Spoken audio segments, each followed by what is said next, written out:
Hello friends, welcome to my channel. आज का recipe है बेगुनी या बैगन का पकोड़ा। उसके ऊपर काला नमक डाल के मैं गरम गरम सर्व की थी। तो उसके लिए बैगन को ना ज़्यादा मोटा ना ज़्यादा पतला ऐसे कट कर ली थी, लंबा लंबा करके। उसमें थोड़ा सा शक्कर और सॉल्ट डाल के मैं मैरिनेशन करके रख दी थी। उसके बाद मतलब वो जो मैरिनेशन करने से ना तीतापन जो होता है बैगन का वो चले जाते हैं।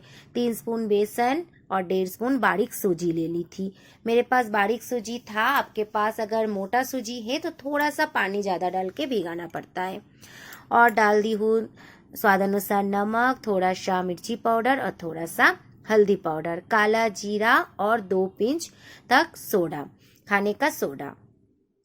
ऐसे अच्छे से लम्प ना रहे ऐसे मिक्स कर लीजिए हर एक पाउडर मसाला को। उसके बाद थोड़ा थोड़ा पानी डाल के, ना ज़्यादा थिक ना ज़्यादा पतला, ऐसा बैटर बना के रख दीजिए।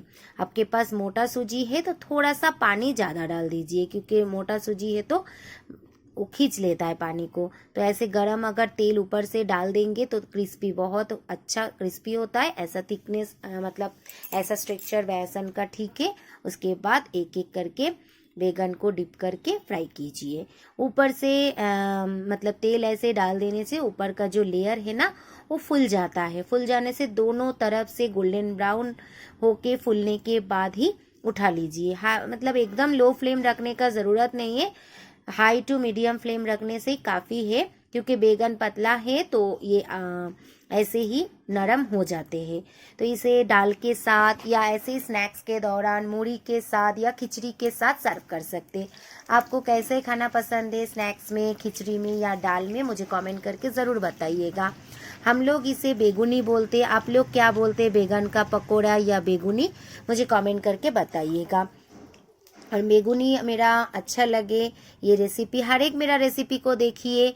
अगर अच्छा लगे तो लाइक शेयर कमेंट के साथ साथ जो लोग नए देख रहे हैं ज़रूर सब्सक्राइब कर दीजिएगा। आप लोगों का एक सब्सक्राइब, एक सपोर्ट मुझे एक स्टेप बढ़ने में मदद करता है। थोड़ा काला नमक डाल दीजिए तो बहुत टेस्ट आता है। और गरम गरम एंजॉय कीजिए।